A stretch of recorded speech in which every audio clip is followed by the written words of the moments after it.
আরেকটি নতুন ব্লগে তোমাদের সবাইকে স্বাগতম। তো আমরা কিন্তু আমাদের সবগুলা ট্যাঙ্কের পানি ক্লিন করতেছি। তো অনেকটাই কিন্তু ক্লিন হয়ে গেছে ট্যাঙ্কগুলা, আর যেহেতু লাইট জ্বালাইতেছি গাছগুলো আবার গ্রো করতেছে।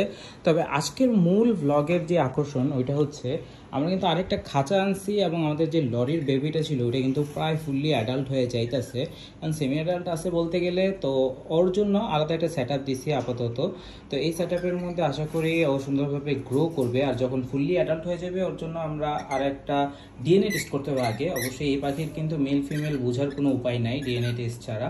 তো ডিএনএ টেস্ট করার পর যদি মেল হয় তাহলে ফিমেল আনবো, আর যদি ফিমেল হয় তাহলে মেল আনবো। তো দেখা যাক এই আমাদের এই পাখিটা মেল না ফিমেল। অতি শীঘ্রই তোমরা সবাই জানতে পারবে যে এটা মেল না ফিমেল ডিএনএ টেস্ট করার পর। তো এই আপডেটগুলো যদি মিস না করতে চাও তাহলে কিন্তু অবশ্যই ফলো করে দিতে হবে।